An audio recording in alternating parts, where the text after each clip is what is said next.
Good morning, all of you. Good morning. Good morning. Good morning. Good morning, Sujata ji. Good morning, Rohit. Good morning, all of you. Good morning. Good morning, सभी को. Good morning. स्वागत है आपके अपने YouTube channel filler forum पर साथियों सभी को. एक बार हार्दिक अभिनंदन, हार्दिक स्वागत है सभी का. चलो तो आ जाइए सभी अपने अपने दोस्तों के पास. क्लास को लाइक और शेयर कर दीजिए क्लास शुरू होने से पहले. Good morning all of you. Good morning. Good morning. देखिए दोस्तों, जिन्होंने अभी तक चैनल को सब्सक्राइब नहीं किया है तो पहला काम आप यही कीजिए कि चैनल को सब्सक्राइब कर लीजिए और बेल आइकन को दबा लीजिए, जिससे क्लास की इन्फॉर्मेशन आप तक पहुंचती रहे. ठीक है साथियों. और जिन्होंने अभी तक टेलीग्राम ग्रुप को ज्वाइन नहीं किया है, टेलीग्राम ग्रुप को भी ज्वाइन कर लो. उनसे आपकी कोई भी बाई चांस आपकी एक्स्ट्रा क्लास होती है तो उसके बारे में इन्फॉर्मेशन, कोई भी पीडीएफ नोट्स के बारे में आपको जानकारी सभी यहाँ पर उपलब्ध हो जाएगी. चलो तो शुरू करते हैं. आज का हमारा टॉपिक है, सभी आ जाइए.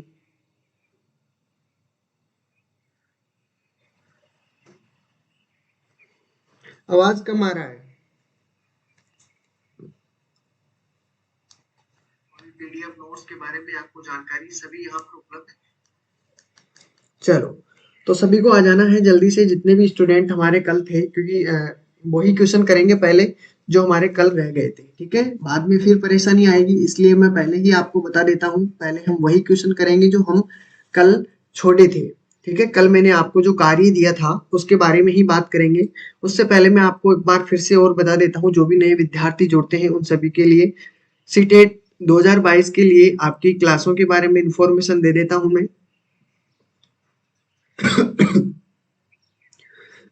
9 बजे आपकी 9 बजे आपकी सोशल स्टडी की क्लास होती है. 10 बजे आपकी मैथ की क्लास. 1 बजे आपकी इंग्लिश की क्लास. सीडीपी की क्लास आपकी 3 बजे होती है. ईवीएस की क्लास 6 बजे और 10 बजे आपकी हिंदी की क्लास होती है. ठीक है, और ये सभी थ्योरी थी वो सभी कंप्लीट हो चुकी है. ठीक है, अब आपकी क्या चलेगी अब आपकी चलेगी जो एमसीक्यू की क्लासें हैं वो सभी. जय श्री कृष्णा, राधे राधे सभी को. जय श्री कृष्णा. चलो तो सभी आ जाइए, सभी साथी क्लास को लाइक और शेयर कर दो अपने अपने दोस्तों के पास, जितने भी कल विद्यार्थी थे, क्योंकि हम पहले वही क्वेश्चन करेंगे जो हम कल आपको करने के लिए दिए थे. ठीक है,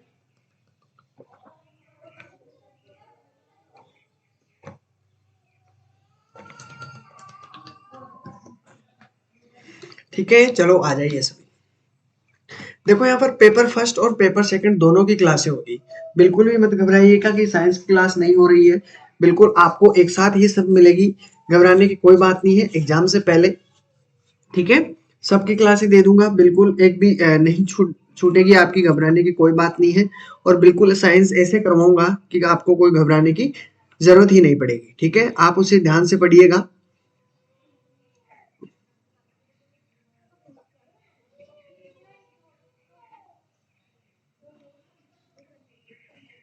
चलो बिल्कुल, क्योंकि मैथ रेगुलर इसलिए लेता हूँ क्योंकि इसमें मैथ में आपको रेगुलरिटी नहीं छूटनी चाहिए.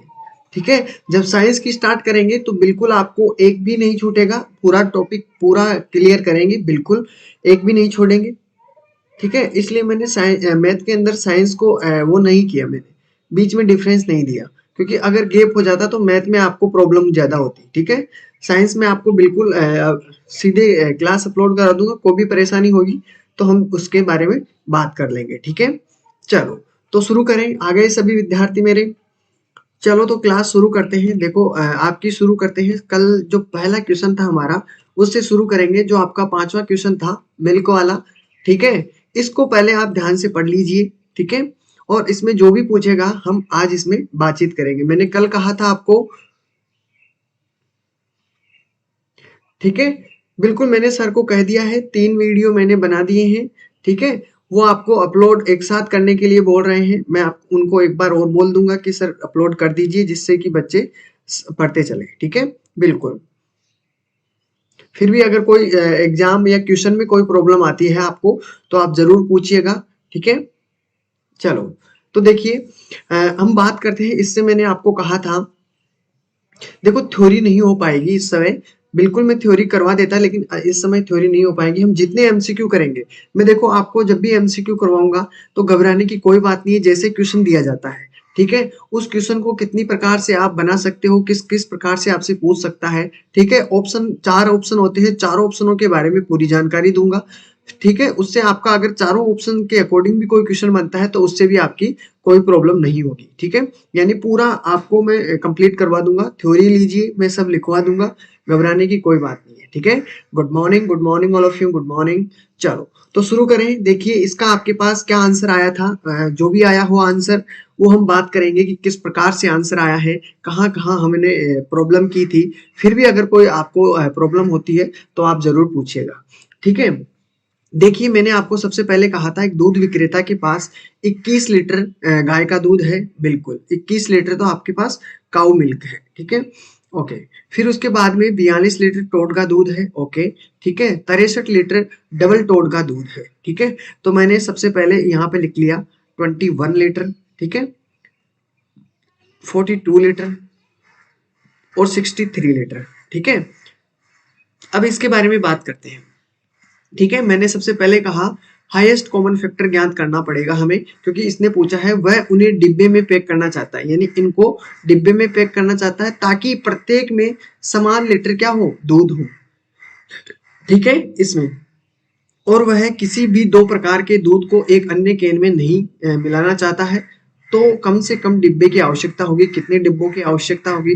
तो सबसे पहले दोस्तों आपको क्या करना है, ठीक है, सबसे पहले क्या करना है, आपको यही काम करना है कि 21 लीटर दिया हुआ है 42 लीटर, तो इसका हाईएस्ट कॉमन फैक्टर ज्ञात कर लो, जिससे आपको ये पता चले कि कितने डिब्बों में पैक किया जा सकता है। ठीक है, यानी कि आपको कितने डिब्बे, तो आपको क्या करना है, हाईएस्ट कॉमन फैक्टर ज्ञात करना है। तो सबसे पहले हाईएस्ट कॉमन फैक्टर के लिए आप क्या करते हो, इसका कॉमन फैक्टर करते हो तो इसके गुणनखंड कीजिए, 7 या 21 होता है, इससे ज्यादा इसका गुणनखंड नहीं होता है। ठीक है, 42 की बात करते हैं तो 7 या 21 होता है, 21 दूनी 42 होता है। ठीक है, तो इसका गुणनखंड ये हो गया। ठीक है, उसके बाद में बात करते हैं 7 या 21 होता है, 21 ती 63 होता है। तो आपके गुणनखंड देखो बहुत आसान हो जाते हैं। ठीक है, बहुत आसान हो जाते हैं। तो इसका हाईएस्ट कॉमन फैक्टर क्या होगा, HCF क्या होगा आपके सामने, इसका हाईएस्ट कॉमन फैक्टर आपको देखो 7 3 इसके अंदर भी 7 3, तो 7 या 21 होता है, तो हाईएस्ट कॉमन फैक्टर कितना हो गया, 21 हो गया। ठीक है, यहां तक हमने कल बात कर ली थी और यहाँ पर हमारे ऑप्शन नहीं बने थे। लेकिन हमने एक चीज इसमें नोट नहीं की, हाईएस्ट कॉमन फैक्टर के लिए क्या चीज, कि 21 लीटर, लेकिन वो कह रहा है कि किसी भी दो प्रकार के दूध को वो एक कैन में नहीं मिलाना चाहता। समझ रहे हो, इसका मतलब एक कैन में वो मिलाना नहीं चाहता, अलग अलग ही कैन होने चाहिए उसके। ठीक है, अलग अलग कैन होने चाहिए भाई, चाहे एक कैन हो, चाहे दो कैन हो, चाहे 3 कैन हो एक कैन के। ठीक है, तो आपको क्या करना है, अलग अलग कैन बनाना है। जैसे 21 लीटर दूध है, एक जो कैन की वैल्यू होगी वो कितनी होगी, 21 लीटर। ठीक है, ध्यान रखना इस चीज का। अब देखो गाय का जो दूध है, यानी काऊ काउ मिल्क कैन, ये समझ लो। ठीक है, काउ मिल्क कितना होना चाहिए ये बता दीजिए। आपको देखो 21 लीटर आपको गाय का दूध दिया हुआ है। ठीक है, तो इसके कितने कैन बनेंगे, देखो मैंने हाईएस्ट कॉमन फैक्टर कहा था 21, तो इसमें डिवाइड करोगे तो यानी एक कैन आपका ये हो गया है। ठीक है, कितना कैन हो गया आपका, एक कैन हो गया है। ठीक है, गाय के मिल्क का कितना कैन हुआ, एक मिल्क।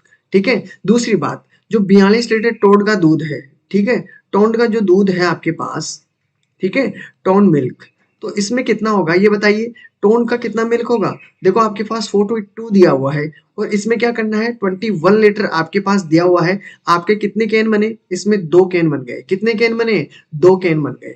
अब बात करते हैं डबल टोड दूध का। ठीक है, डबल टोड दूध का हम इस प्रकार देख लेते हैं, डबल टोड टोन्ड मिल्क। ठीक है, कितना होना चाहिए, मिल्क कितना होना चाहिए, आपके पास है 63 और 20 ये 1 से डिवाइड करोगे तो आपके पास 21 ती 63 हो जाएगा। अब समझने की कोशिश करना, इसका एक कैन, इसका 2 कैन, इसका 3 कैन, टोटल कैन कितने हो गए हैं, तो 1 + 2 + 3, तो कितने टोटल कैन हुए, 6 कैन। तो अब बताइए यहाँ पर किसी को कोई प्रॉब्लम हो तो कम से कम कितने डिब्बों की आवश्यकता होगी, तो 6 डिब्बे तो आपके पास होने ही होने चाहिए। ठीक है, तो ये बात आपके सभी की समझ में आई है। ठीक है, अब बता दीजिए तो आपका राइट आंसर क्या होगा, 6 आपका राइट आंसर होगा। अब यहाँ पर किसी को भी कोई प्रॉब्लम डाउट हो तो आप जल्दी से पूछिए, फिर अगले क्वेश्चन की तरफ चलते हैं, क्योंकि कल वाले 4-5 क्वेश्चन थे, आज भी क्वेश्चन होंगे, तो आप जितने क्वेश्चन कर पाओगे उसके लिए आपके लिए बहुत अच्छा रहेगा। ठीक है, तो इसमें किसी को अगर कोई परेशानी आई हो तो जल्दी से पूछिएगा, फिर हम अगले क्वेश्चन की तरफ बढ़ते हैं। ठीक है, यस नो में आंसर दे दीजिए। ठीक है, और अगर कोई प्रॉब्लम आती है तो उसी प्रॉब्लम के बारे में पूछिए कि ये सर कैसे आया। ठीक है, जल्दी से बता दीजिए।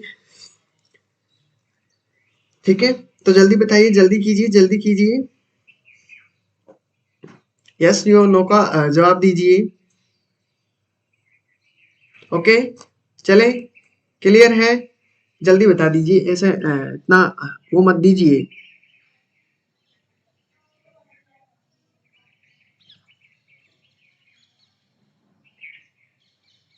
ठीक है, तो चले आगे। ओके, और जिन्होंने अभी तक क्लास को दोस्तों लाइक और शेयर नहीं किया, लाइक शेयर कर दीजिए। चलते हैं अगले क्वेश्चन की तरफ। तो इसका राइट आंसर सभी का आंसर हो चुका है। चलो, अगला क्वेश्चन आपके सामने दिया हुआ है। चलो यहाँ पे देखिए, क्वेश्चन मैंने आपको ये भी करने के लिए दिया था। अगर ध्यान से देखोगे तो कोई खास बात नहीं है। मैं दो तरीके से इसे करने का तरीका सिखा दूंगा आपको।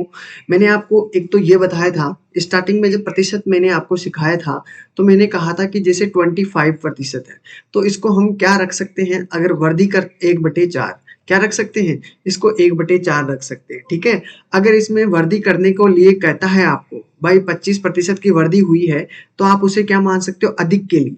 अधिक के लिए क्या रख सकते हो, उसको अधिक करने के लिए आप क्या कर सकते हो, 1+1/4 करोगे तो आपके पास कितना बनता है, 5/4। ठीक है, ये चीज आपको पता होनी चाहिए। ठीक है, अगर कम के लिए बोलता है वो, कम कम करते हो 25% तो क्या होता है, कमी के लिए 1-1/4 होता है तो आपके पास बनता है कितना, 3/4। ठीक है, तो ये चीज आपको पता होनी चाहिए। बाकी फिर हम देखिए सोल्व करते हैं इस क्वेश्चन को। इसका राइट आंसर क्या आया था आपके पास, जल्दी से इसका आंसर बता दीजिए। इसका आंसर आप लोगों के पास क्या आया था? ठीक है, तो चलो चलते हैं अगले क्वेश्चन की तरफ। इसका आंसर बता दीजिए जल्दी से, क्या आंसर होगा आपका। आपने भी तो किया है, मैंने कल करने के लिए दिए थे ये क्वेश्चन। ठीक है, बिल्कुल, तो जल्दी से जल्दी आंसर बताइएगा।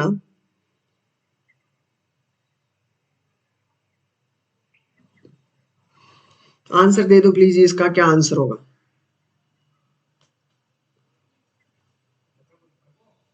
किसी का भी जो भी आंसर हो वो पूछ सकता है, बता सकता है। आंसर कल करने के लिए दिए थे मैंने। देखो जो क्वेश्चन करने के लिए देता हूँ वो यहाँ पे नहीं है, वो आपको करके लाने थे। ठीक है, चलो मैं बताता हूँ क्योंकि टाइम इनमें ज्यादा खराब नहीं होना चाहिए। ठीक है, जो अगले क्वेश्चन हम आज करेंगे उसके लिए मैं आपको टाइम दूंगा। चलो इसमें शुरू करते हैं। देखिए, इसमें मैंने कहा कि आपके पास दिया हुआ है 817 को ए बी सी में इस प्रकार बांटा जाता है। चलो तीन चीजें हैं आपके पास, पहले मैं दो तीन तरीकों से बता दूंगा। ए बी से आपको बताया जाता है कि ए बी सी में बांटना है, और इसमें कहा गया कि ए को बी से 25% अधिक। ठीक है, ए को क्या यहाँ पे ध्यान रखना, ए को बी से 25% अधिक, यानी ए ज्यादा है बी कम है। तो एक बात ध्यान रखना, हमारे पास जब भी बटे में आता है मतलब रेशो है। ठीक है, अधिक के लिए बोला है, और अधिक के लिए मैंने क्या कहा, 5/4। अधिक कौन है, ए ज्यादा है, यही कहा ना। ए को बी से 25% अधिक मिला है, तो याद रखना ये जो रेशो है आपका वो किसका है, वो 5 तो आपका, 5 तो है ए। ठीक है, और 4 आपके पास क्या दिया हुआ है, 4। ये चीज आपको ध्यान में रखते हुए चलनी है। ठीक है, यानी ए से कितना प्रतिशत अधिक है, ए से आपका 25% अधिक है। ठीक है, तो ये हो गया आपका बी। अगर बी और सी के बीच में रेशो देखते हैं, बी और सी के बीच में, अब एक ध्यान देखिएगा, मैं दोनों तरीके से करके दिखाऊंगा। बी को सी से 25% कम मिलता है। ठीक है, कम मिलता है, तो देखो कम के लिए मैंने क्या, कमी के लिए जब भी बोला मैंने 3/4 कर दिया, यानी कम कौन है, बी कम है। तो मैंने क्या किया, 3 का तो है बी का, और 4 है आपका किसका, सी का। ठीक है, तो ये चीज आपको पता होनी चाहिए। अब मैं कहता हूं कि ए बी का अनुपात दिया हुआ है, बी सी का अनुपात दिया हुआ है। अब ए बी और सी तीनों का रेशो लेते हो, तो मैंने आपको ये तरीका जब सिखाया था तो याद रखने के लिए कहा था कि ये तरीका याद रखना है। ठीक है, 3/4, तो आपको उल्टा एन बना देना है, इसको इससे मल्टीप्लाई, इसको इससे और इसको इससे। तो 5 को 3 से मल्टीप्लाई किया तो 15 हो गया। ठीक है, 4 3 आपका 12 हो गया। ठीक है, रेशो में रखना है, और 4 चौक 16 हो गया। मतलब कि आपके पास रेशो कितना रहा, ए बी सी का रेशो आया है आपके पास 15 12 16। ठीक है, ये चीज आपको पता होनी चाहिए। अब मैं तीनों को ऐड करता हूँ क्योंकि टोटल हमारे पास दिया हुआ है 817। रेशो का टोटल करेंगे तो हमारे पास कितना हुआ, 16, तो आपके पास ये 18 ये हो गया 18, और आपके पास 5 को ऐड किया तो 23 हो गया। 23 में आपको 10 ऐड करोगे इसके तो आपके पास 33, और इसमें 10 ऐड करोगे तो आपके पास 43 हो जाता है, यानी 43 आपका रेशो का योग होता है। ठीक है, यहाँ तक तो सभी का क्लियर था।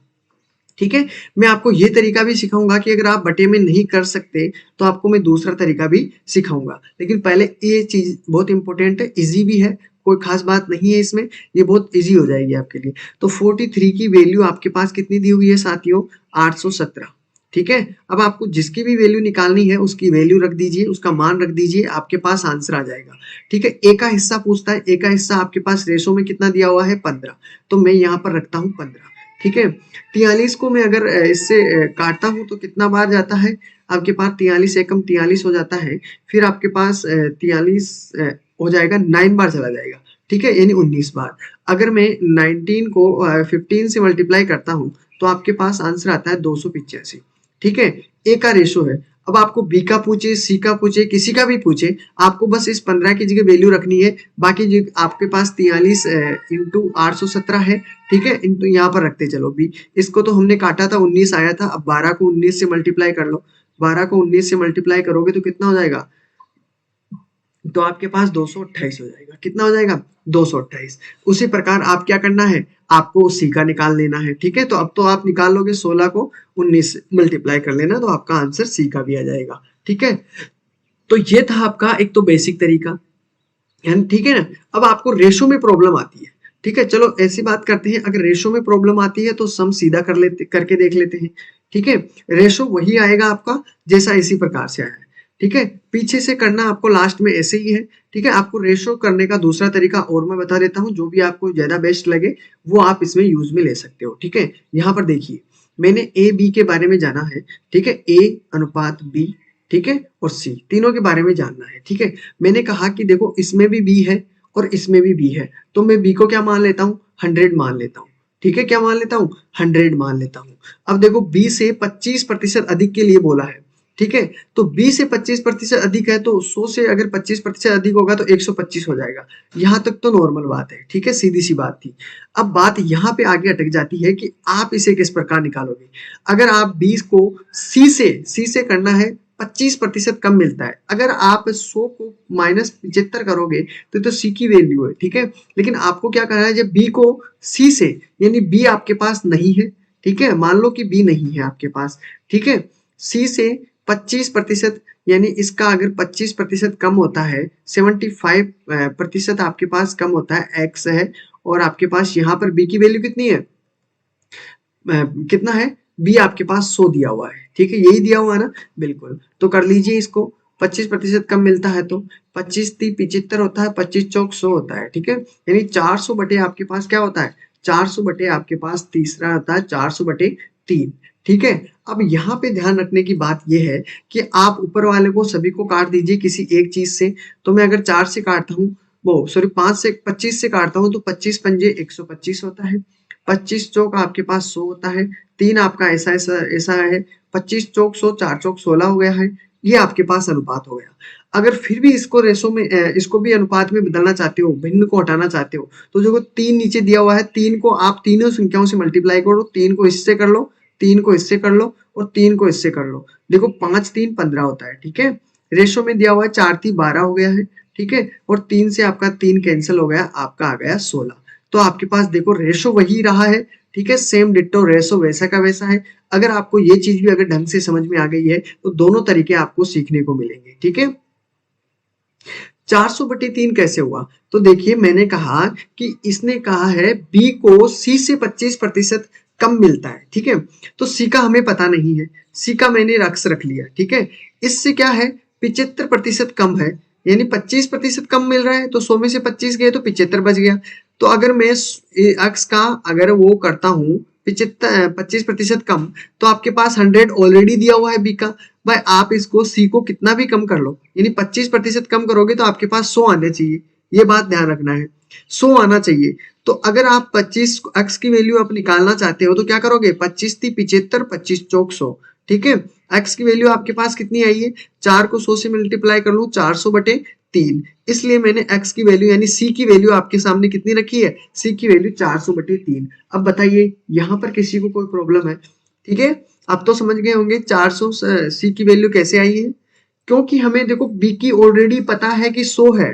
ठीक है, b ऑलरेडी हमें पता है कि 100 है, तो इसमें क्या करना है, 100 तो हमारे पास b की वैल्यू है, तो b को c से 25% कम मिलता है, इसलिए मैंने 100 तो ऑलरेडी है, तो c से हम कितना कर रहे हैं, 25% कम, इसलिए आपका ये रेशो आया है 400/3, इसलिए मैंने c की वैल्यू यहाँ पर नोट की है। ठीक है, तो आपको अगर इस प्रकार से करना चाहते हो तो रेशो आपका वैसा ही बनेगा, अगर इससे करना चाहते हो तो ये कर लीजिए। दोनों तरीके मैंने आपको सिखाया है, जो भी बेस्ट लगे उसी एक ही तरीकों को फॉलो करते हुए चलना है। ठीक है, आप जैसा भी करो बिल्कुल एक ही तरीके से फॉलो करोगे तो आपके पास और भी अच्छा रहेगा। अगर दोनों तरीके सीख जाते हो तो मजा कुछ और होगा, अलग हटके।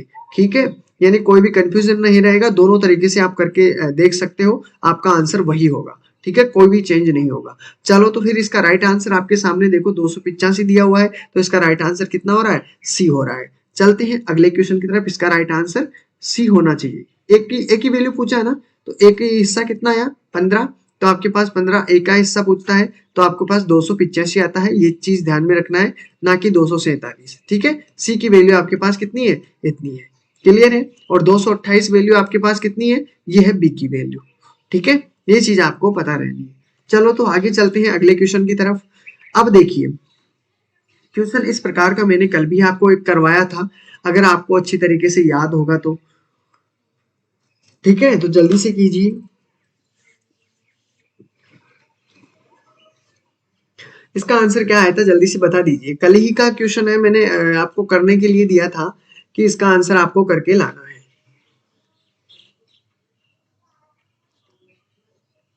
इसका आंसर बता दीजिए। 9 में ए आंसर आया था आपका। ठीक है, चलो अच्छी बात है। आपको मैं दो तरीके, एक तो बेसिक तरीका सिखाऊंगा, ठीक है, उसके बाद में आपको मैं दूसरा तरीका सिखाऊंगा। पहले बेसिक तरीके की ओर बढ़ते हैं। ठीक है, तो मैंने आपको इनकम के बारे में, एक्सपेंडिचर के बारे में, दोनों के बारे में अच्छी तरीके से बताया था। ठीक है, यानी कि आपके पास आय दी हुई है, ठीक है, इनकम दी हुई है, अगर मैं इसके अंदर से एक्सपेंडिचर यानी कि आपके पास जो व्यय दिया हुआ है उसको निकालते हैं तो आपके पास क्या हो जाता है, बचत बच जाती है। ठीक है, अगर आप इस प्रकार निकालना चाहते हो कि आय देते हैं और बचत का आपके पास रेशो देते हैं, तो बचत लिख देता हूं तो आपका व्यय आ जाता है। ठीक है, ये दोनों चीजें आपको याद रखनी है, याद रखने की जरूरत कहाँ है, आप सभी को पता है ये चीज तो। ठीक है, चलो आगे बढ़ते हैं। ठीक है, एक तो अनिल है, ठीक है, दूसरा है सुनील। ठीक है, देखो पहले तो मैं ट्रिक के माध्यम से जुगाड़ कर देता हूं आपका, बिल्कुल। ठीक है, तो यहाँ पर देखिए अनिल और सुनील, मासिक आय का रेशो आपके पास, इनकम का रेशो कितना है, इनकम आपके पास मैं यहाँ लिख देता हूँ, और इनकम आपके पास अनिल की इनकम कितनी है, 5 है, और वैसे ही सुनील की इनकम कितनी है, 4 है। ठीक है, ये चीज आपको पता होनी चाहिए। इनकम आ गई है, और आपके पास एक्सपेंडिचर के बारे में बात कहा जा रहा है, एक्सपेंडिचर। ठीक है, एक्सपेंडिचर कितना दिया हुआ है, रेशो में है, ध्यान रखना इस बात का, रेशो में है, 4 इसका दिया हुआ है और 3 इसका दिया हुआ है। ठीक है, यानी इनकम से एक्सपेंडिचर गया तो आपके पास बचत बच जाएगी। ठीक है, चलो तो अब देखिए पहली बात तो आपको ये ध्यान रखना है, अगर इन इनकम और एक्सपेंडिचर इनका रेशो देखो, इनके रेशो के बारे में आपको पहले ही कहा कि प्रत्येक में बचत कितनी होगी, इसमें भी आपके पास अनिल की भी 1200 होगी, ठीक है, बचत, और आपके पास इसकी भी बचत कितनी होगी, 1200। ठीक है, अगर हम बात करते हैं रेशो के बीच में अंतर की, तो देखो एक का अंतर है, यानी क्या करना है, 5 इनकम अगर 5 रुपए कमा रहा है तो उसका एक्सपेंडिचर कितना है, 4 रुपए।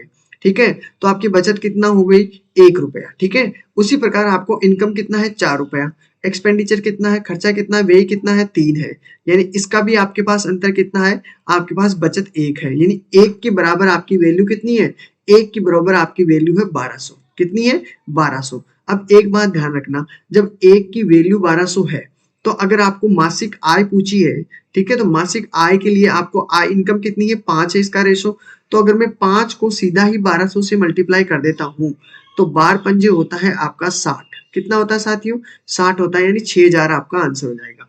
और इसमें देखिए इसको 4 से अगर मैं मल्टीप्लाई करता हूँ, 12 चौक 48, तो आपके पास 4800, तो आपका आंसर ये हो जाएगा। ठीक है, तो आपके ए अनिल की और सुनील की आय के बारे में पूछता है तो आपके 60,000 और 48,000 सॉरी 6,000 और 4,800 आपकी इनकम आ जाएगी। तो ए आपका राइट आंसर हो जाएगा। ठीक है, ये आपको रखना है पता। ठीक है, ये चीज आपको याद रखनी है।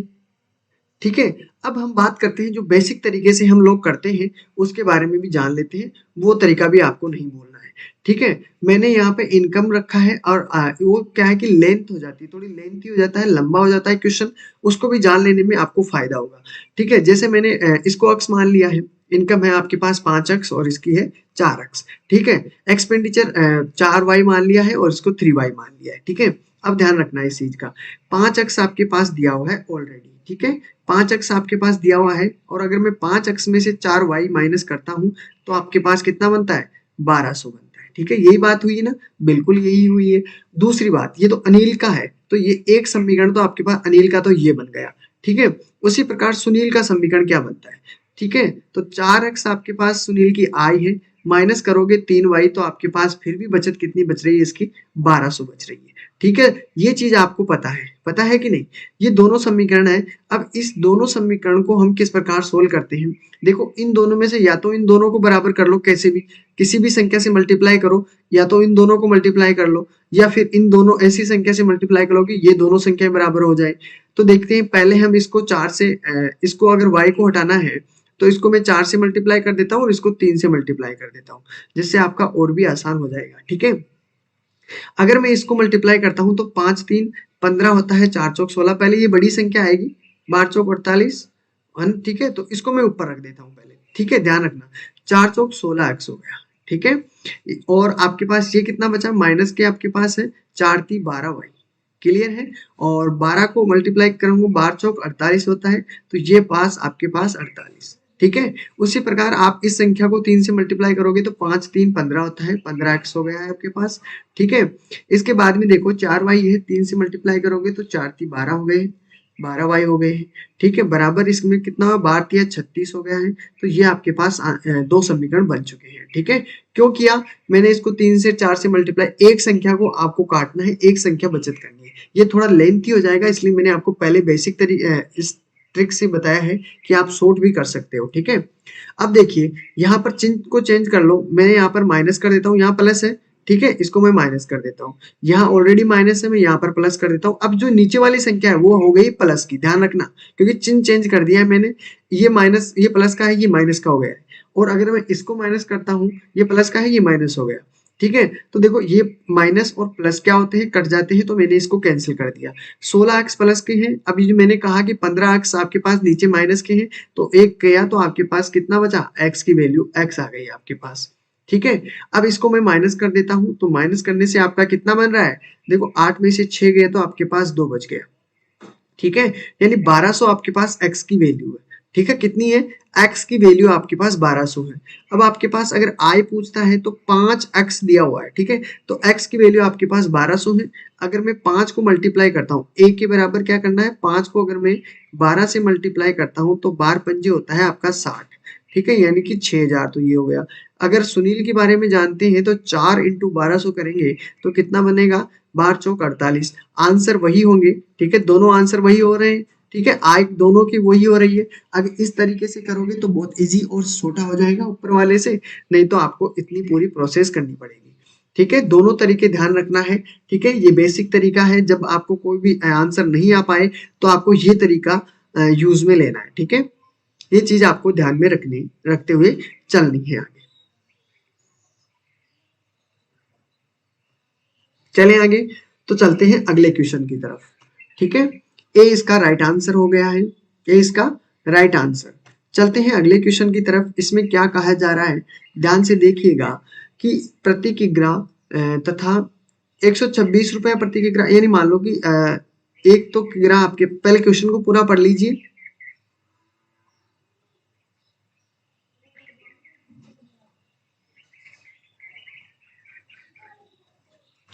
समीकरण एक बार और देख लीजिए, चलो कोई बात नहीं।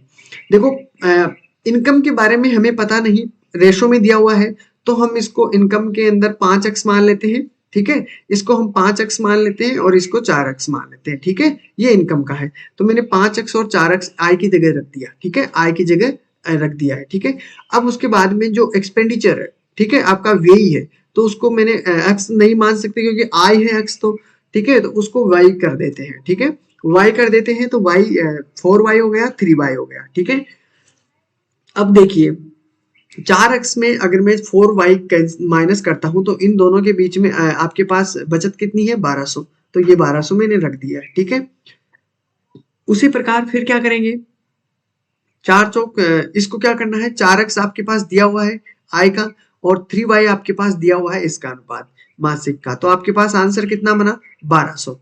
तो ठीक है, ये चीज भी आपको समझ में आई है। अब इसमें क्या करना है, आप इन दोनों समीकरणों को ऐसा करना है कि एक चीज को बराबर करना है, दोनों में से किसी एक चीज को बराबर कर दो, चाहे x को बराबर कर लो तो y की वैल्यू आ जाएगी। ठीक है, तो उससे बढ़िया क्या है, हम x की वैल्यू में जानने की कोशिश कर रहे हैं हम, तो x को भी आपको क्या करना, निकालना है।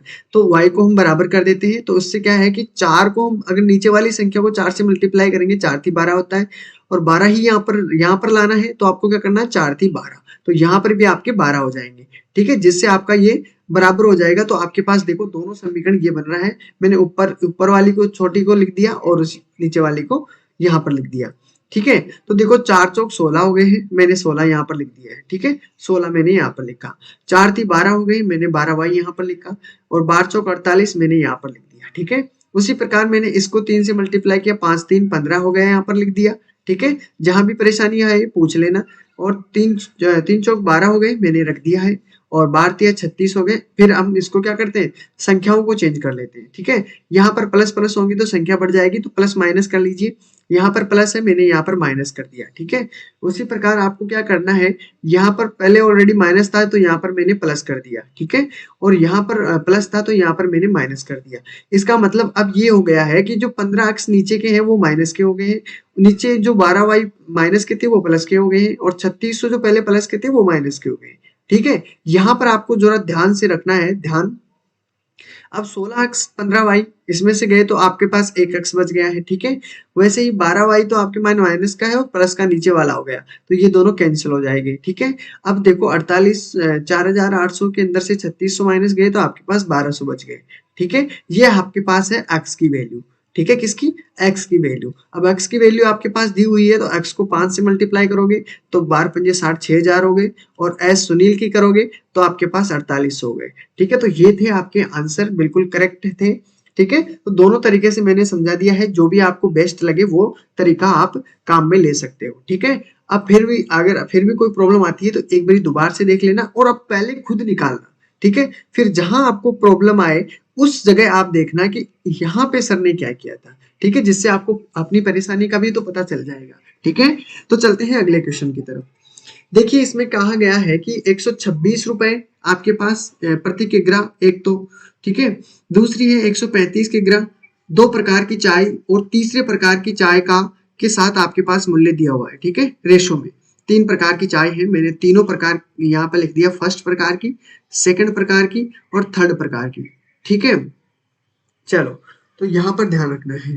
ठीक है, अब यहाँ पर देखिए मिलाया गया है, यदि इस प्रकार बने मिश्रण का मूल्य 153 प्रति किग्रा हो, यानी तीनों का एवरेज क्या है, एवरेज है, क्या है ये दोस्तों, एवरेज दिया हुआ है। अगर आपको एवरेज, तो तीसरे प्रकार की चाय का मूल्य प्रति किग्रा ज्ञात कीजिए। अब ध्यान रखना, ये 153 प्रति किग्रा क्या है, इन तीनों का एवरेज है। क्या है, 153 एवरेज है, और एवरेज के लिए मैंने फॉर्मूला क्या बताया था, एवरेज बराबर टोटल कर लीजिए। ठीक है, टोटल कर लीजिए, बटे में आपके पास कितनी चाय है, 3 प्रकार की चाय है, 3 से डिवाइड कर दीजिए तो आपका आंसर आ जाएगा। ठीक है, बस इतना सा। पर ये चीज आपको ध्यान में रखनी है कि 153 प्रति किग्रा हो, मतलब तीनों चायों का जो मिश्रण करेगा वो कितना हो, मिक्सर आपके पास 153 प्रति किग्रा होगा। ठीक है, देखो ध्यान से देखिएगा, यहाँ पर दिया हुआ है आपके पास 126 किग्रा, 126 केजी पर किग्रा है। ठीक है, 126 पर किग्रा। ठीक है, 1 केजी का मूल्य है। ठीक है, समझ लेना आप। ठीक है, ये प्राइस है, किसके, प्राइस है। अब देखिए दूसरे की मूल्य कितना दिया हुआ है, 135, 135 पर केजी है। ठीक है, उसी प्रकार तीसरे का मूल्य हमें नहीं दिया गया, तीसरे का ही तो हमको ज्ञात करना है। यही बात है ना। तीसरे का मूल्य ज्ञात करना है, हमने x रख दिया, ठीक है। और तीनों को अगर एवरेज करते हो, तीनों को मिलाते हो, तीनों का मिला के आपको एवरेज करते हो, तो आपके पास कितना बनता है 153 केजी, मतलब प्रति केजी, ठीक है। तो ये आपके पास एवरेज हो गया। अब ध्यान रखना है, जहां पे चलते हैं वहां पे ध्यान रखते हुए चलना है। रेशो मतलब मिलाया गया है, ये 1 केजी मान लेते हैं, रेशो में दिया हुआ ना, इसको 1 केजी मान लेते हैं, ये भी 1 केजी मान लिया गया, और इसको हमने क्या माना 2 केजी, रेशो में दिया हुआ ना इसलिए। अगर मैं इसको इससे मल्टीप्लाई कर देता हूँ तो इसमें कितना हो गया 126 केजी पर से, और इसका हो गया 135, और इसको 2x कर देता हूँ, ठीक है। समझ रहे हो ना इस चीज को। अब आपको क्या करना है, देखो एवरेज निकालना है। अगर मैं इसको इससे ऐड कर देता हूँ, तीनों को ऐड कर लूं, अब तो ऐड कर लेता हूँ, इसको ऐड कर लिया, इसको ऐड कर लिया, और अगर मैं इसका एवरेज निकालता हूँ तीनों का, तो 3 से डिवाइड करूंगा, और 3 से डिवाइड करूंगा तो एवरेज आ जाएगा, और एवरेज हमारे पास दिया हुआ है 153 केजी, ठीक है। 3 नहीं है 4 है, कि 2 3 और 4, ठीक है, यानी 1 प्लस 1 प्लस 2। समझाने के लिए ये चीज मैं लिख देता हूँ, ठीक है। अब यहाँ तक देखिए मैंने कोई भी एक्स्ट्रा चीज नहीं बताई है, बस क्वेश्चन के अकॉर्डिंग हम बात कर रहे हैं, और कोई भी चीज एक्स्ट्रा नहीं है इसमें, ठीक है। अब बढ़ते हैं अगली बात को, ठीक है। तो ऊपर वाली को सभी इन दोनों को ऐड करता हूँ, ठीक है, नीचे वाले को ऐड कर लेता हूँ, और 2x आपके पास ऐसे का ऐसा रहेगा। तो मैंने क्या किया, टोटल करूंगा तो आपके पास कितनी संख्या हुई ये बता दीजिए। ये आपके पास इन दोनों को ऐड करता हूँ, 6 5 11 बनता है, यानी कि आपके पास 11 की 1 हो गई, और 2 3 2 5 हो गए हैं, ठीक है, 5 हो गए हैं, तो आपके पास कितना हुआ 261, ठीक है। 100 200 235 235 261 हो गए, कितना हुआ 261, यानी 261, ठीक है। इन दोनों को ऐड करने पर प्लस आपके पास 2x है, ध्यान रखना एक एक चीज का, 2x आपके पास दिया हुआ है, बटे में आपके पास कितना है 2 3 4, ठीक है। जहां भी प्रॉब्लम आती है बता दीजिएगा, और 153 में इधर के बलते इधर रख देता हूँ, ठीक है, जिससे आपको और भी सही लगे, ठीक है। अब आगे बढ़ते हैं। अब देखो 153 को मैं 4 से मल्टीप्लाई करता हूँ, क्यों, क्योंकि तिरछा मल्टीप्लाई करना हो ना इसलिए, ठीक है। इसको इससे मल्टीप्लाई कर देता हूँ, तो कितना हुआ 100, इसको मल्टीप्लाई करूंगा तो 4 3 12 बनता है, ठीक है, 2 गया है, और इसको फिर 5 से 4 पंजे 20 20, और आपके पास ये हो गया है 2 गए, 4 एकम 4, और 2 आपके पास 6 होते हैं, 612 हो गए हैं अगर 153 को मैं 4 से मल्टीप्लाई करता हूँ, ठीक है। आपके पास 216 दिया हुआ है, 261 सॉरी, प्लस 2x है। अब एक बात ध्यान से देखिएगा, इसको मैं अगर इधर लेकर जाता हूँ, ठीक है, तो कितना बचता है आपके पास, ये माइनस का हो जाएगा, तो 612 में से अगर मैं 612 में से 261 माइनस करता हूँ, तो आपके पास कितना बचेगा, 2x तो आपके पास है ही यहाँ पर, तो कितना बचेगा, देखो 2 में से 1 गया तो 1 बच गया, यहाँ पर बचे 11 में से 6 गए तो 5 बच गए, ठीक है। यहाँ पर कितना बचा है आपके पास, यहाँ पर बचा है 5, 5 में से 2 गए तो आपके पास 3 बच गए, ठीक है, और 2x आपके पास दिया हुआ है। अगर मैं x की वैल्यू ज्ञात करना चाहता हूँ, ठीक है, मैं यहाँ पर लिख देता हूँ, यहाँ पर आपको परेशानी होगी, ठीक है। यहाँ पर मैंने लिखा कि काटना पीटना ही लंबा रहेगा, बाकी कुछ खास नहीं है, बाकी वैसे चलते चलिए, जो भी आपका आंसर आएगा कोई भी प्रॉब्लम नहीं होगी। तो इसमें करोगे 2 एकम 2 हो गया, एक दो स्तंभ आपका 14 हो गया, एक बचा 2 पंजे 10 हो गया, 175 दशमलव कुछ होंगे, 175.5। तो आपके पास x की वैल्यू कितनी हुई, आपके पास x की वैल्यू आपके पास ये देखिए, यहाँ पर x की वैल्यू पता करनी थी हमें 175.5 केजी, ठीक है। तो आपका राइट आंसर कितना होगा, सी आपका करेक्ट आंसर होना चाहिए। अब बता दीजिए किसी को भी यहाँ पर किसी को कोई प्रॉब्लम हो, वैसे एक एक चीज मैंने बताई है, फिर भी समझ में नहीं आती है तो आपको दोबारा से देखनी है, ठीक है।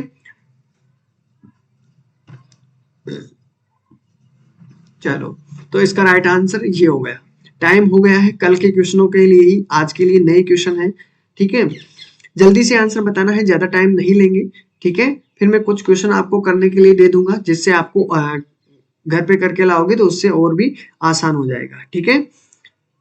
चाहे क्वेश्चनों को लिख लो, हम क्योंकि पेडालॉजी के क्वेश्चन सोल्व कर लेते हैं, उसमें आपको प्रॉब्लम भी आती है, अभी ही सोल्व कर लेंगे तो बहुत फायदा रहेगा।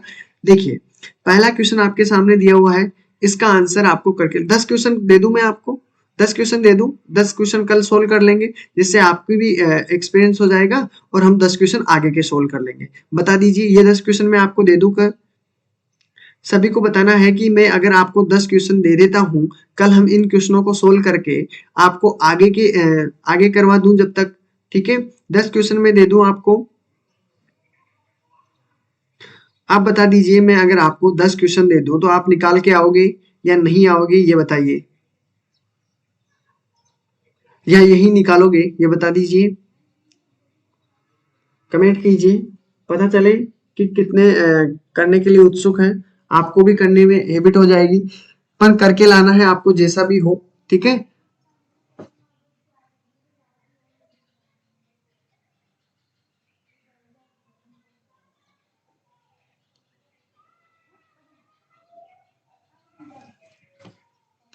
आप अगर घर से करके लाएं तो मैं आपको 8-10 क्वेश्चन ऐसे दे दूं जो आप घर से करके लाओ।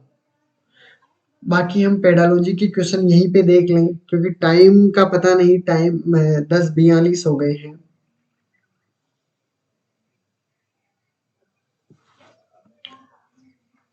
बिल्कुल दे दें, दे दें। चलो तो स्क्रीनशॉट ले लीजिए और इन्हीं क्वेश्चनों के बारे में हम पहले बात करेंगे, ठीक है। स्क्रीनशॉट ले लीजिए, देखो आंसर आपका जो भी हो देखने को भी मिलेगा, ठीक है, लेकिन आपको क्या करना है, वो आंसर बस आपको ये पता लगाना है कि आया कैसे है, ठीक है। उससे आपको ये होगा, ठीक है, आपको बस क्वेश्चन स्क्रीनशॉट ले लीजिए, पहले तो पहले का आंसर ले लीजिए, ठीक है, जिससे आपको आसान हो जाए, ठीक है। ले लिया है स्क्रीनशॉट, सभी ने लिया है ना, ठीक है। चलो तो दूसरा क्वेश्चन देख लेते हैं, ठीक है। दूसरा क्वेश्चन आपके सामने दिया हुआ है, ये देखिए, ध्यान से देखिएगा, और इस क्वेश्चन का भी आपको हल करना है, ठीक है। मैं आपको 10 क्वेश्चन दूंगा गिनती के, ठीक है। उन 10 क्वेश्चनों को आप इस प्रकार से कीजिएगा कि इससे रिलेटेड अगर कोई क्वेश्चन आ जाए तो आप उसे बख्शीजिएगा नहीं, ठीक है। सारे क्वेश्चन सोल्व करना है, बिल्कुल मैं आपको ये करवाऊंगा, ठीक है। कल कैसे आया कैसे नहीं आया, अगर ये क्वेश्चन खत्म होते ही मैं आपको और क्वेश्चन करने के लिए दे दूंगा, ठीक है, जिससे आपकी हैबिट रूटीन में बैठती रहे, ठीक है। चलो तो स्क्रीनशॉट इसका भी ले लीजिए, सबने ले लिया है। चलते हैं अगले क्वेश्चन की तरफ, इसका भी स्क्रीनशॉट, क्वेश्चन नंबर 3 का स्क्रीनशॉट ले लीजिए, ठीक है। इन क्वेश्चनों को आप निकाल के आओगे, ठीक है। हम कल उस पर फिर बात करेंगे, और आगे हम जो छोटे वाले क्वेश्चन है वो सोल्व कर लेते हैं पेडालॉजी की, जिसमें आपको आसान भी रहते हैं और उसमें सीधा सा आपको समझाने के लिए आपको करने की व्यवस्था नहीं करनी पड़ती, ठीक है। उनको बस समझना होता है और आंसर देना होता है, ठीक है। चलो क्वेश्चन नंबर 3 का कर लिया है आपने, ठीक है। क्वेश्चन नंबर 4 का देखिए, स्क्रीनशॉट ले लीजिए, क्वेश्चन नंबर 4 का स्क्रीनशॉट ले लीजिए, ठीक है।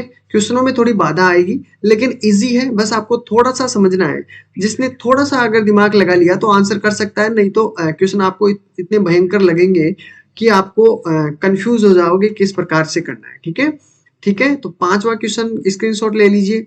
अभी हम करके आए हैं वैसा ही क्वेश्चन है, इसमें आपके व्यय का अनुपात दिया हुआ है, लेकिन इसमें क्या है कि आपके पास बचत अलग अलग दी हुई है, ठीक है। बचत अलग अलग दी हुई है, समीकरण से क्वेश्चन सोल्व होगा, ठीक है। चलो इसमें देखिए, 6 वाला क्वेश्चन देखिए, छठा क्वेश्चन देखिए, इसमें आपके पास दिया हुआ है, इसको ध्यान से देखिएगा। इसमें पहले आपसे पूछा क्या है और पूछना क्या चाह रहा है, ठीक है। 6 वाला क्वेश्चन थोड़ा सा ध्यान से देखिएगा, क्योंकि क्वेश्चन 6 बहुत जटिल होगा, ठीक है। ये आपके लिए होमवर्क समझिए, कुछ भी समझिए, लेकिन ये आपके लिए बहुत इंपॉर्टेंट है, ठीक है। ये एग्जाम में भी आपको देखने को मिले होंगे, ठीक है। क्वेश्चन नंबर 7 का भी स्क्रीनशॉट ले लीजिए, फिर हम बात करेंगे जो आपके पास बचे हैं क्वेश्चन उन सभी की, ठीक है। 8 का ले लिया, ले लीजिए तो ले लीजिए 8, जिससे क्या है कि आपको समझने में भी आसानी होगी, आपको पता चल जाएगा कि आपने कहाँ कहाँ गलती की थी घर पर, ठीक है। उससे आपका क्वेश्चनों में भी समझने में आसान रहेगा।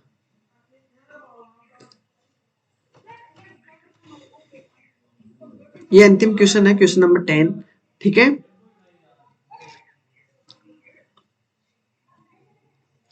अब हम बात करते हैं किस क्वेश्चन की, अब हम 11 क्वेश्चन नंबर 11 पे आ जाइए, सभी को क्वेश्चन नंबर 11 पे आ जाना है।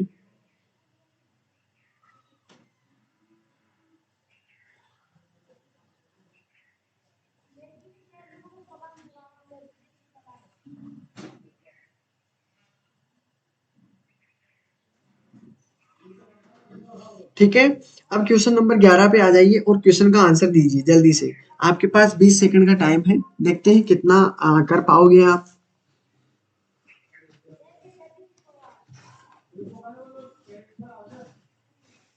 जल्दी से सभी को आंसर देना है इसका कि सतत और व्यापक मूल्यांकन पर बल देता है। कौन बल देता है सतत और व्यापक मूल्यांकन पर? बोर्ड परीक्षा के अतिरिक्त सीखने को सुनिश्चित करने के लिए व्यापक पैमाने पर निरंतर परीक्षण करना। सीखने को कैसे देखा जा सकता है, रिकॉर्ड किया जा सकता है और उसमें सुधार किया जा सकता है। बहुत अच्छी बात है। शिक्षण के साथ परीक्षणों की सूक्ष्मता। जल्दी से इसका आंसर बताइए क्वेश्चन नंबर 11 का। जितने भी लाइव हो सभी को आंसर देना है, जो भी आपका आंसर हो। ठीक है, फिर क्वेश्चन मैंने जो 10 क्वेश्चन आपको दिए हैं करने के लिए, वो देखते हैं कल कितने सही है। मैं आपको कल आते ही यही चीज पूछूंगा कि 10 में से आपके कितने सही हुई है। ठीक है, ईमानदारी से जवाब देना है। ठीक है, ईमानदारी से जवाब देना है कि कितने क्वेश्चन आपके सही हुए हैं। आंसर जरूरी नहीं है कि वही हो, जैसा आपका आंसर हो वही देना है। ठीक है,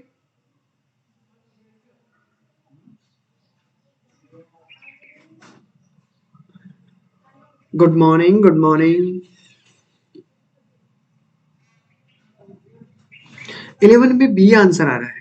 11 में बी के सीखने को सुनिश्चित करने के लिए व्यापक पैमाने पर निरंतर परीक्षण करना चाहिए। ओके, चलो देखते हैं। देखो इसमें कह रहा है कि सतत, अगर सतत एवं व्यापक मूल्यांकन पर बल देता है। कौन बल देता है? सीखने को कैसे देखा जा सकता है, रिकॉर्ड किया जा सकता है और उसमें सुधार किया जा सकता है। ये होना चाहिए मेरे हिसाब से, और बिल्कुल यही आंसर है। ठीक है, कारण समझने की कोशिश कीजिएगा। ठीक है, सतत और व्यापक मूल्यांकन पर बल कौन देता है या किस प्रकार बल देता है, ये चीज ध्यान में रखते हुए चलना है। बोर्ड परीक्षा के अतिरिक्त नहीं। ठीक है, बोर्ड परीक्षा के अतिरिक्त सभी उसके अंदर आते हैं। ठीक है, सीखने को सुनिश्चित करने के लिए व्यापक पैमाने पर निरंतर परीक्षण, यानी जो पैमाना बनाया गया है उसी पे काम करना चाहिए या बाहर काम ही नहीं करना चाहिए। ठीक है, तो बिल्कुल पैमाना तो बनाना पड़ता है। ठीक है, लेकिन इसके अंदर सब कुछ आ जाता है। सीखने को कैसे देखा जा सकता है, ठीक है, कैसा देखा जा सकता है, कैसे रिकॉर्ड किया जा सकता है, ठीक है, उसमें कैसे सुधार किया जा सकता है, वो सभी चीजें मायने रखती है। ठीक है, सीखने को सुनिश्चित करने व्यापक पैमाने की आवश्यकता नहीं है, ये सभी चीजों की आवश्यकता पड़ती है। ठीक है, सभी चीजों की आवश्यकता पड़ती है, तो आपका आंसर क्या होगा? ऑप्शन 3 होगा। चलो अगले क्वेश्चन की बात करते हैं कि स्कूल आधारित मूल्यांकन क्या है। ठीक है, स्कूल आधारित मूल्यांकन होते हैं, वो किस पर आधारित है या किस चीज से?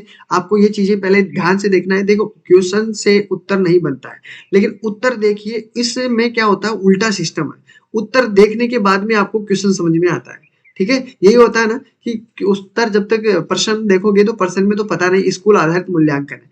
अब इससे आपको अनुमान नहीं लगा सकते। ठीक है, जब तक आप आंसर ऑप्शन नहीं देख लेते तो आप इसका जवाब नहीं दे पाओगे। तो पहले ऑप्शन ध्यान से देखिएगा, उसके बाद में बताइएगा कि छात्रों और शिक्षकों को गैर गंभीर और आकस्मिक बनाता है। ठीक है, तो ये तो बात गलत हो गई। ठीक है, सभी को पता है ये तो चीज ही गलत है। ठीक है, शिक्षा बोर्डों को जवाबदेही को कम करता है, बिल्कुल ये भी बात गलत है। ठीक है, सार्वभौमिक राष्ट्रीय मानकों को प्राप्त करने की में बाधा बाधा तो होती नहीं है। ठीक है, निदान के माध्यम से सभी छात्रों को अधिक जानने में मदद करता है। तो आपका राइट आंसर क्या हो जाएगा इसमें 12 में? आपके हिसाब से क्या होगा? आपके हिसाब से बताना है कि आपके हिसाब से इसका राइट आंसर क्या होगा। 12 में इसका आंसर क्या होगा? 12 में आपके हिसाब से आंसर क्या होना चाहिए?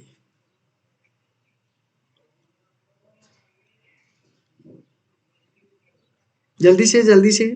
मैंने पढ़ दिया है, आपको अच्छी तरीके से सुना दिया है। इसके अलावा कोई आंसर बन रहा है क्या?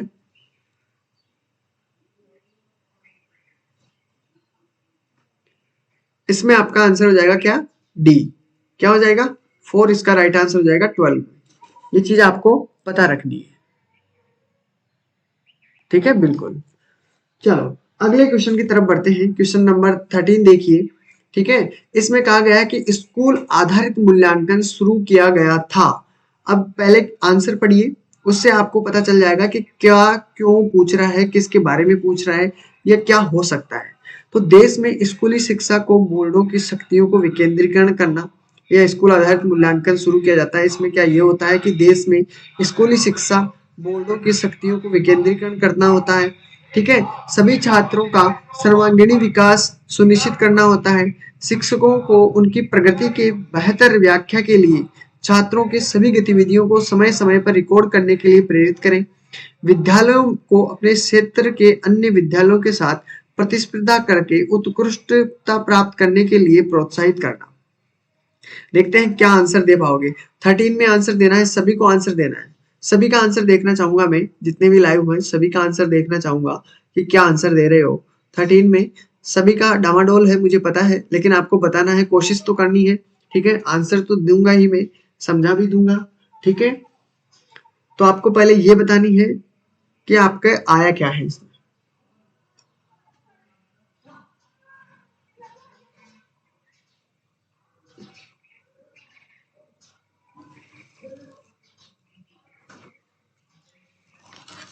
आंसर सबको बताने हैं जल्दी से जल्दी, ज्यादा टाइम ना ले।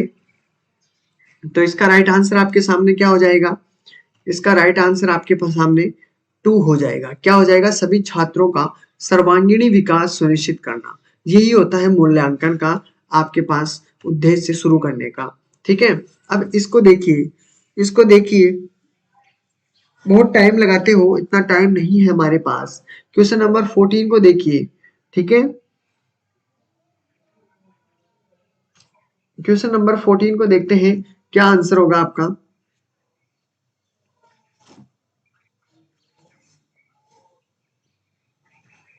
बिल्कुल बी आंसर होगा। ध्यान से पढ़िए क्वेश्चन को।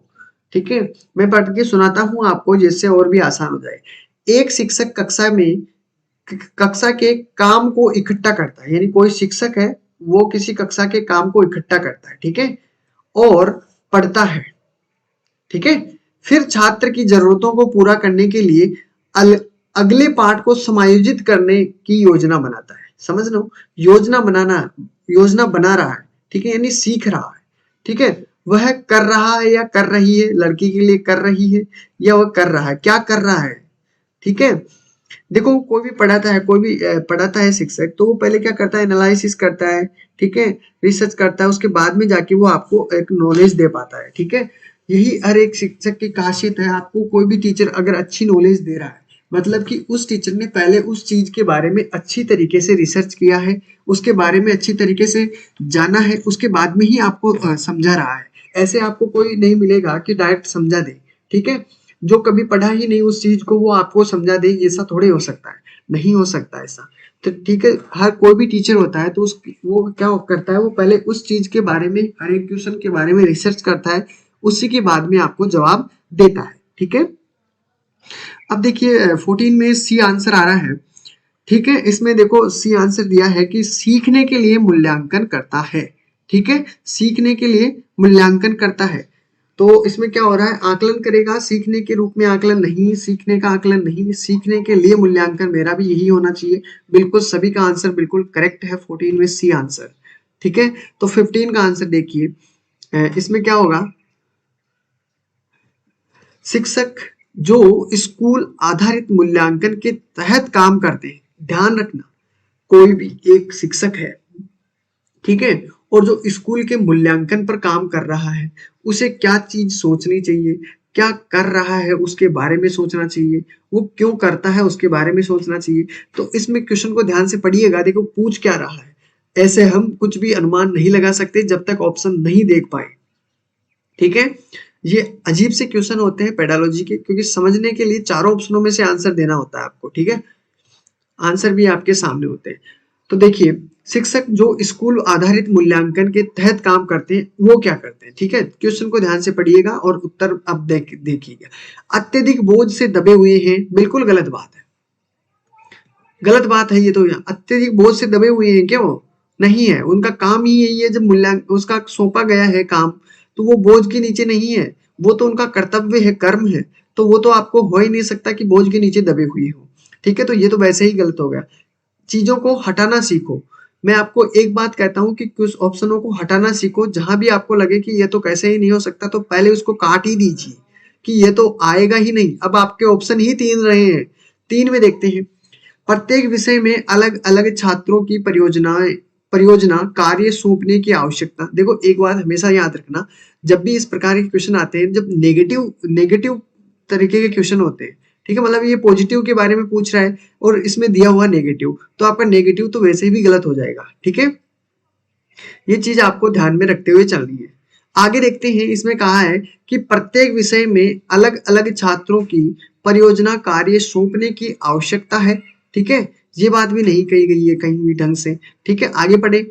छात्रों के मूल्यों पर दृष्टिकोण का आकलन करने के लिए दैनिक आधार पर सूक्ष्मता से उनका अवलोकन करें। ठीक है, आगे पढ़िए।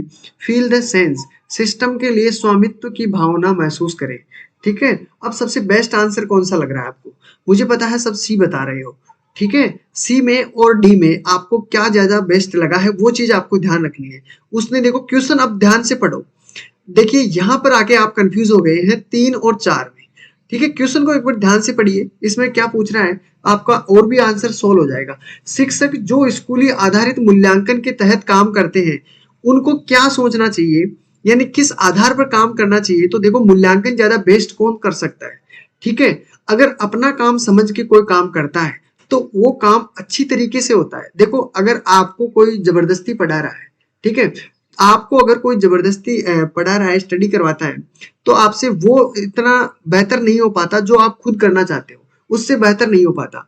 अगर स्वामित्व है, स्वामित्व का मतलब अगर आप खुद के ऊपर ले लें उस चीज को और फिर आपका काम करना चाहो, तो फिर काम में देखिए कितना मजा आता है और करने में भी कितना मजा आता है।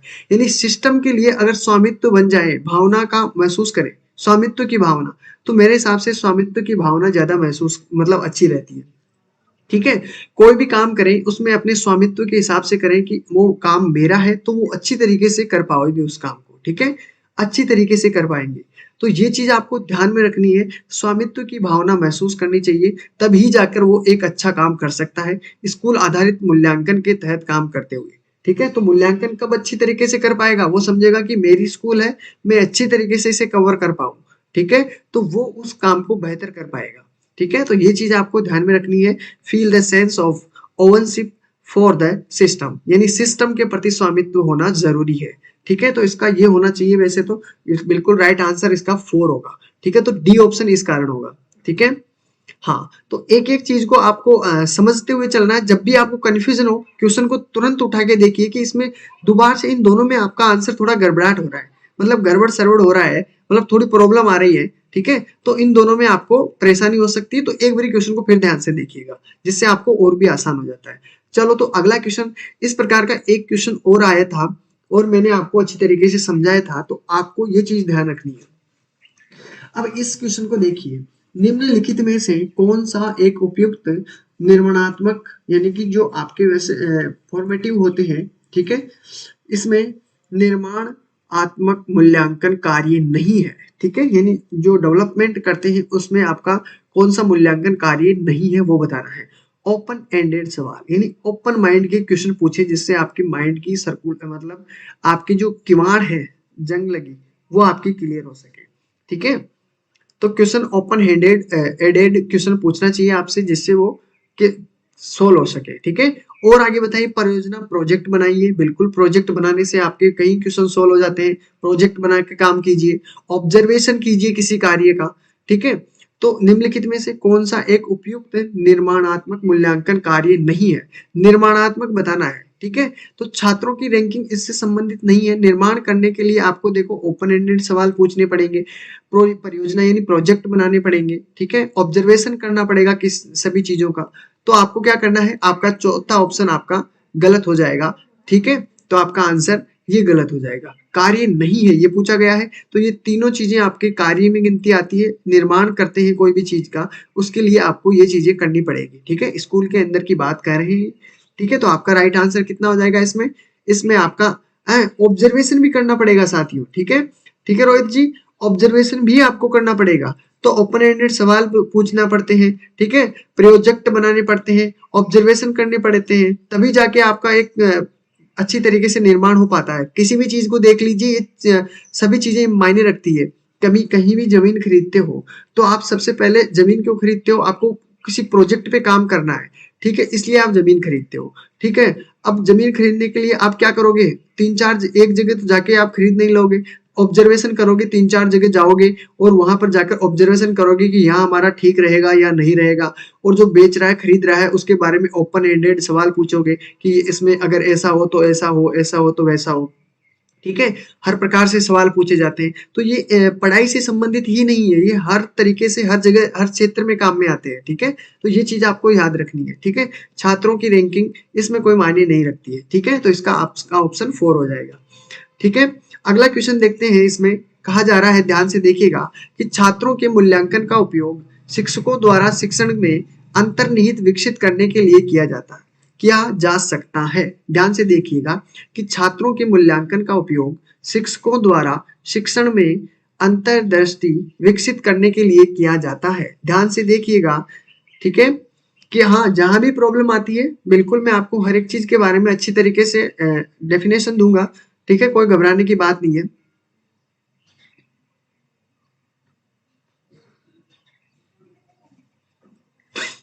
कुछ क्वेश्चन ऐसे होते हैं जो हमारी लाइफ से जुड़े होते हैं, उसको जोड़ के देखिए अपनी लाइफ से। ठीक है, अपनी लाइफ से जोड़ोगे जितना अच्छा तरीके से याद हो पाएगा, और उसी के लिए नहीं, और भी अदर क्वेश्चन भी आप उससे रिलेटेड नई चीजें सीख पाओगे। ठीक है, तो देखिए अपना क्वेश्चन है 17 वाला, देखते हैं कितनों का आंसर सही होगा। छात्रों के मूल्यांकन का उपयोग शिक्षकों द्वारा शिक्षण में अंतर्दृष्टि विकसित करने के लिए किया जा सकता है। ठीक है, पहली बात, उन छात्रों की पहचान करना जिन्हें उच्च कक्षा में पदोन्नति करने की आवश्यकता है। गलत बात है, गलत बात है, सीधी सी गलत बात है। कभी होता है क्या ऐसा? उन छात्रों की पहचान करना जिन्हें कक्षा में पदोन्नति की आवश्यकता है, गलत बात। ठीक है, तो इसमें पूछा जा रहा है कि छात्रों के मूल्यांकन करते हैं जब शिक्षकों द्वारा शिक्षण के अंदर अंतर्दृष्टि विकसित करने के लिए क्या किया जा सकता है। पदोन्नति कर सकता है क्या वो? नहीं, ये नहीं हो सकता। उन छात्रों को बढ़ावा नहीं देना जो स्कूल दे, नहीं देना गलत बात है, नहीं देना गलत, गलत गलत, पढ़ा ही नहीं मैं तो। आगे आगे देखिए, छात्रों की जरूरतों को पूरा करने के लिए शिक्षण दृष्टिकोण को चार्ज करना। ठीक है, चलो ये बात तो हो सकती है। पहले चौथा भी पढ़ लेते हैं। कक्षा में उज्जवल और कमजोर छात्रों के समूह बनाना।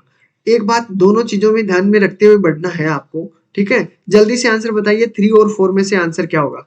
17 में आंसर सी आ रहा है रोहित जी का। ओके, और किसी का आंसर हो तो जल्दी से बताइए। ठीक है, डी ऑप्शन भी आ रहा है, जानकी जी का डी ऑप्शन आया है। ध्यान से देखिएगा, अब यहाँ पे मैं दोनों चीजों के बारे में आपको अच्छी तरह से समझाऊंगा कि 3 क्यों हो सकता है, 4 क्यों नहीं हो सकता, या 4 क्यों हो सकता है, ये क्यों नहीं हो सकता। तो ज्यादातर आंसर डी की तरफ आ रहे हैं। पहले ध्यान से क्वेश्चन को समझिएगा, फिर उसके बाद में आंसर दीजिएगा। ठीक है, जल्दी से आंसर देना है। देखिए, एक बारी अंतिम क्वेश्चन है, सभी को आंसर देना है, अंतिम तो नहीं है। चलो मैं इसके बारे में बता देता हूँ। देखो, बात ऐसी है, कहीं भी जाइए आप, कभी भी अब पढ़ाओ, ध्यान रखना इस चीज का, कक्षा में उज्जवल और कमजोर छात्रों के समूह बनाना, कभी भी ऐसा काम मत करना। ठीक है, कभी भी जब भी कक्षा में पढ़ाओ आप, हमेशा एक बात ध्यान रखना, कमजोर यानी जो उज्जवल छात्र है, यानी जिसकी प्रतिशत ज्यादा होती है परसेंटेज के हिसाब से, और समूह अगर बनाओ कमजोर छात्रों के समूह, तो बिल्कुल भी ये काम नहीं करना है कि कमजोर छात्रों का अलग समूह और आपके पास इंटेलिजेंट छात्रों का अलग समूह। इससे प्रॉब्लम क्या हो जाती है, इससे प्रॉब्लम आपकी सबसे बड़ी ये हो जाती है कि जो छात्र हैं पढ़ने में इंटेलिजेंट हैं, वो क्या करते हैं, इंटेलिजेंट ग्रुप को इंटेलिजेंट हो जाते हैं, और जो डफोल मतलब कमजोर विद्यार्थी हैं वो कमजोर रह जाते हैं। ऐसा काम कर सकते हो आप कि जो इंटेलिजेंट है उन्हें कमजोरों के अंदर शिफ्ट करो, और जो कमजोर है उनको इंटेलिजेंट में शिफ्ट करो, जिससे आपका डेवलप अच्छा तरीके से बन सकता है। तो कभी भी आप अगर इस क्षेत्र में जाते हो तो आपको ये काम कभी भी नहीं करना है कि कमजोर और उनको अलग अलग कर सको। ठीक है, ये काम नहीं करना है, उनको मिक्स करना सिखाओ। ठीक है, उनको एक दूसरे की मदद करना सिखाओ। तो छात्रों की जरूरतों को पूरा करने के लिए शिक्षण दृष्टिकोण को चार्ज करना पड़ता है, उसको अच्छी तरीके से डेवलप होना पड़ता है। ठीक है, तभी ही शिक्षक जाकर एक अच्छा शिक्षक बन पाता है। ठीक है, तो इसका राइट आंसर 3 हो गया है। 18 में देखिए, इसमें 18 में क्या होगा, इसमें कह रहा है कि के लिए सतत नहीं, सतत एवं व्यापक मूल्यांकन आवश्यक है। क्या सतत और व्यापक मूल्यांकन क्यों आवश्यक है, या क्या चीज है? पहले ऑप्शन पढ़िए जिसके अकॉर्डिंग आप आंसर दे पाओ। ठीक है, अध्यापन के साथ परीक्षण का सूक्ष्म समस्वरण किया जाए। ठीक है, उसके बाद में देखिए, शिक्षा बोर्डों को जवाबदेही का कमजोर करना। ठीक है, अधिक लगातार त्रुटियों में तुलना में कम लगातार त्रुटियों को ठीक करना। ठीक है, आगे देखिए, ये समझना कि सीखने के लिए कैसे देखा जा सकता है, रिकॉर्ड कैसे किया जा सकता है, उसमें सुधार कैसे किया जा सकता है। तो आपका आंसर क्या होना चाहिए, आपका आंसर 4 होना चाहिए, पढ़ते ही पता चल गया होगा। ठीक है, बिल्कुल, तो इसका पढ़ते ही पता चल गया होगा, तो आपका राइट आंसर इसमें 4 हो जाएगा। ठीक है, अब देखिए 19 वाला क्वेश्चन है, ध्यान से देखोगे। अधिगम, अधिगम जानते हो, लर्निंग यानी सीखने की क्षमता। लर्निंग में आकलन, बिल्कुल, जब सीखते हो, सीखने में आकलन किसके लिए आवश्यक है। देखो एक बात ध्यान रखना, अधिगम ग्रेड और अंक मायने नहीं रखता। ठीक है, अधिगम सीखने की क्षमता में कोई ग्रेड, कोई अंक, ये कोई भी चीज मायने नहीं रखती है। स्क्रीनिंग परीक्षा ये भी कोई मायने नहीं रखता। सीखने की क्षमता कितनी है, उसमें सबसे ज्यादा मायने रखता है मोटिवेशन। क्या मायने रखता है, मोटिवेशन, याद रखना है, क्योंकि हम जब भी मोटिवेशन के मूड में होते हैं तो हम अधिगम सीखने की क्षमता ज्यादा रखते हैं। ठीक है, यानी अधिगम में आकलन किसके लिए आवश्यक है, मोटिवेशन के लिए आवश्यक है। ध्यान रखना, किसके लिए आवश्यक है, मोटिवेशन के लिए आवश्यक होगा, बेहतर होगा। तो इसमें राइट आंसर आपका क्या हो जाएगा, यहीं पे आंसर हो जाएगा। फिर भी हम देख लेते हैं 4 में भी ज्यादा बेहतर आंसर हो तो। ठीक है, इसलिए तो इसका क्या हो जाएगा, अलगाव और रैंकिंग के उद्देश्य को बढ़ावा देना। नहीं नहीं, ये तो बात नहीं हो सकता। ठीक है, अलगाव और रैंकिंग के बारे में तो,